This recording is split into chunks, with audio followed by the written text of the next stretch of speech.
today with a movie review of Divergent. I wanted to get this out sooner, but for several reasons I was not able to. I was sick earlier this week, and I also had to go and see the movie twice. The first time I saw it, it was in the first showing. It was like the 8 o'clock showing on Thursday night, and I was really excited. And then I go to see the movie, and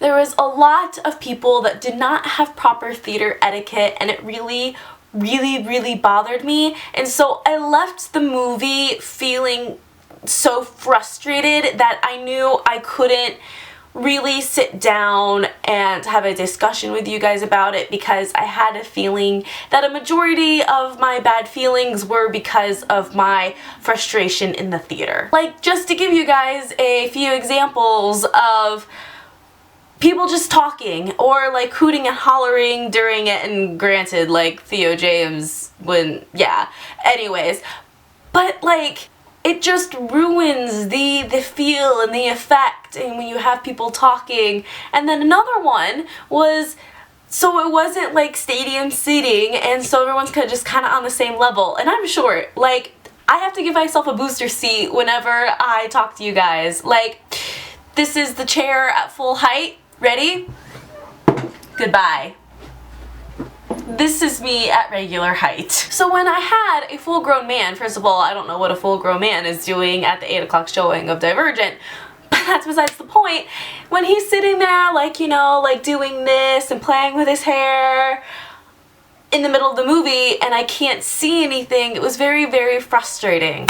But after watching it a second time, I was able to really sit down and give it a review that I think it deserves, and I would actually give it 4 out of 5 stars, about an 80–85%. It definitely wasn't as good as Catching Fire, but I mean, what book to movie adaptation is as good as Catching Fire? And I thought this one was really good. So if you haven't seen Divergent yet, now is going to be your time to leave, because I'm about to get into the movie and get into, I don't want to say spoilers, because I feel like you've probably read the book.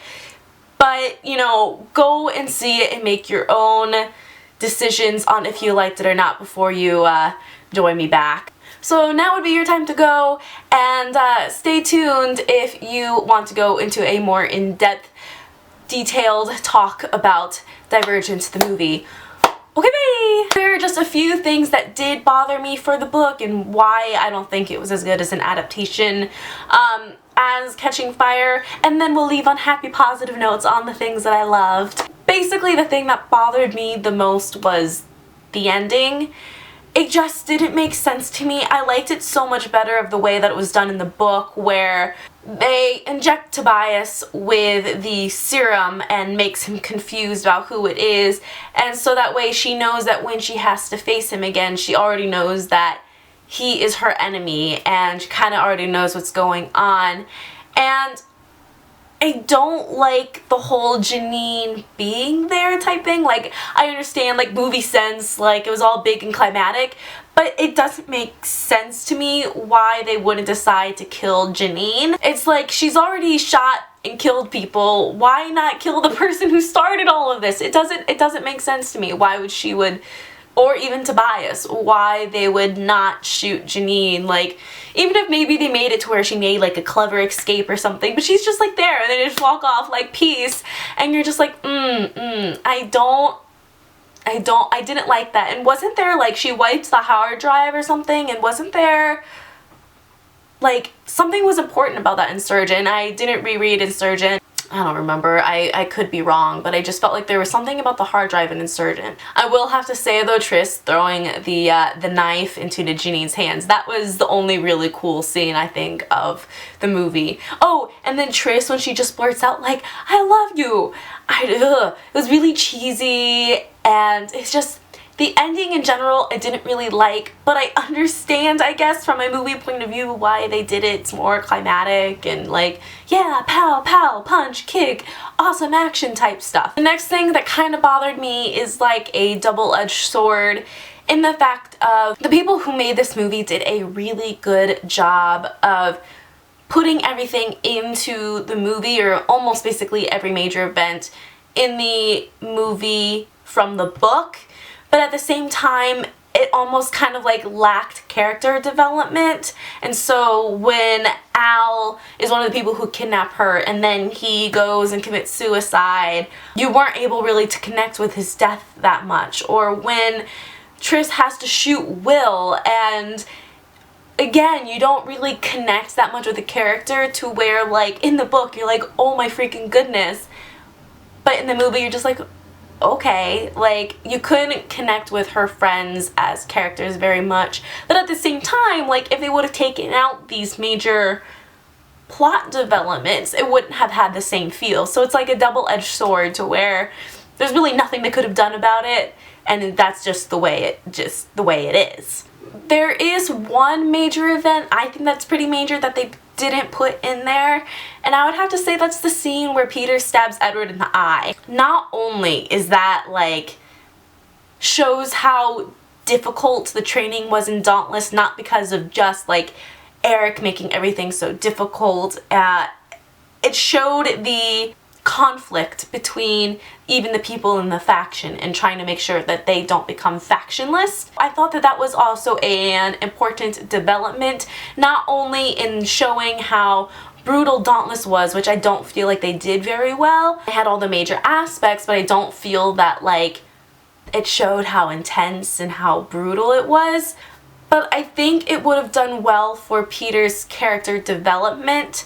You kind of, like, see him as, like, this snarky, like, person you just don't like, but Peter in Divergent is such a character that you hate him so much, and I don't think you're able to see how much of a cruel person he actually is. So now on to the things that I really liked about the movie, and so I can tell you all about why I think it got an 80% or 80-85, somewhere in there, 4 out of 5 stars.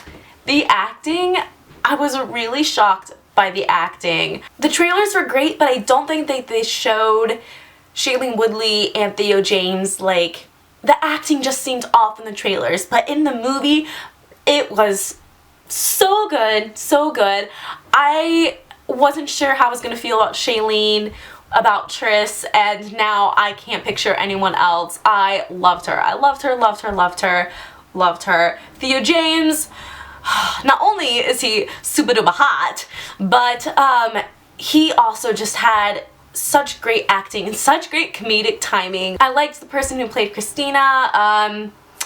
Oh gosh, what is her name?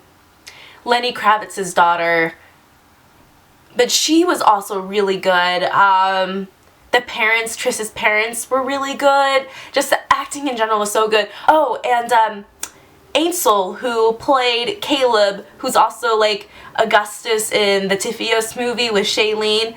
I thought I was gonna watch it and just be kind of, like, weirded out that, like, they're gonna be love interests in the Tifios movie, but they're brother and sister here. And I am not creeped out, and it's so good. Like, you see their chemistry in the Fault in Our Stars movie trailer, but then in this, they're, like, you have a brother and sister connection. There's not, like, romantic chemistry, and so that just made me even more excited for Tifios, because I'm not going to be picturing Tris and Caleb, because that was my main concern, and that would make it really awkward.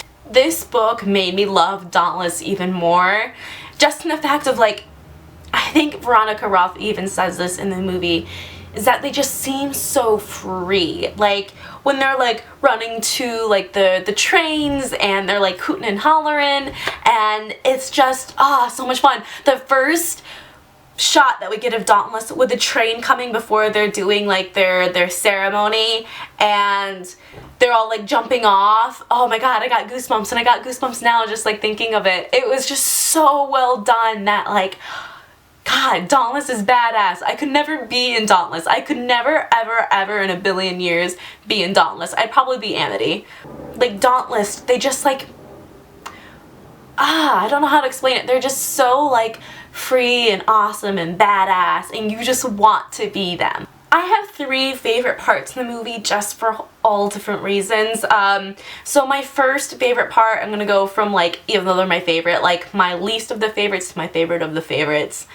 Crazy, I know. But, So my least of the favorite moments was I loved when Triss's mother comes and just like saves the day. In my head I'm just like, you go Mama Bear, and I just loved that whole scene. I thought it was so heartbreaking and so heartwarming when they're kind of like fighting together, and then her mom dies and she just like, you see her like grieve, and it's not, I think the authors and the writers and the director and everyone did such a good job in this one scene, because I think it sums up Triss pretty well in the fact of, so she sees her mom dying and she like kind of loses it for a bit and she starts crying and like she's like screaming like stop, stop, and then like you just kind of see like her mental process and she's like, okay, like I love you Mom, but I have to go. I really liked that scene because I felt like it could have gone one or two ways and it went right in the middle,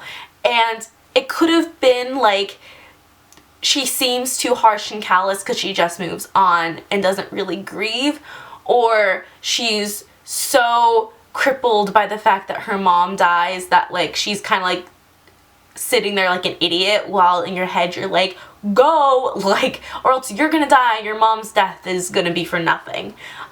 So I liked how they just kind of melded those two ideas together, and I thought it worked perfectly.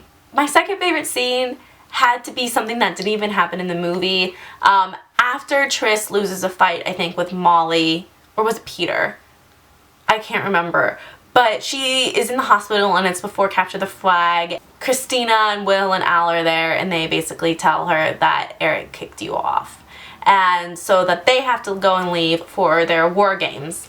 And next thing you know, the train is going and you just see Triss just running for this train and you're like, you go girl, like that is Triss, that is the Triss we know, and it's great. And then Tobias like looks out from the train and he's just like, yeah, cool, I'll help you in. I'm so glad that they added it because it added so much more character depth of Triss that we know from the book and just translated that into the movie even more. And oh, it was so good, so good, so good.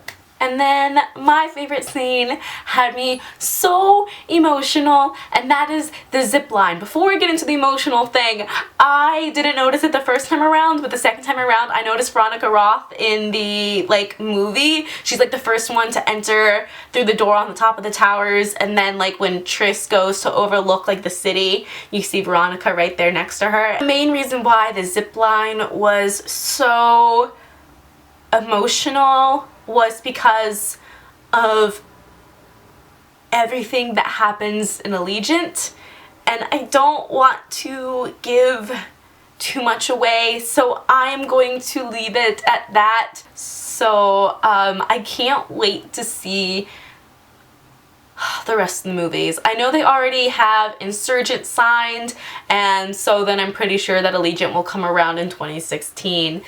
And I'm super excited. That zip line looked so badass. I would do that in a heartbeat. I want to do that so bad. It looks so much fun. Especially like when she was up against the building that was glass and you could see your reflection. That was just so cool. It's so much cooler than what I pictured in the book, and it was just so great. So that is all I have for today. Please comment down below and tell me your thoughts about the movie. If you hated it, if you loved it, I would love to discuss it with you because, yeah, I liked it. I liked it. And Theo James being in the movie might be an extra added bonus. He's my new guy celeb crush. He's great. I love him. Anyways, that is it for today. Comment down below, like I've said, and you can subscribe to me, and you can follow me on Goodreads, Tumblr, and Twitter, and yeah. I want it out on DVD, like, now. Okay, bye! My second favorite scene, ooh, you couldn't even see that. My second favorite scene had to be, what did I say? Oh,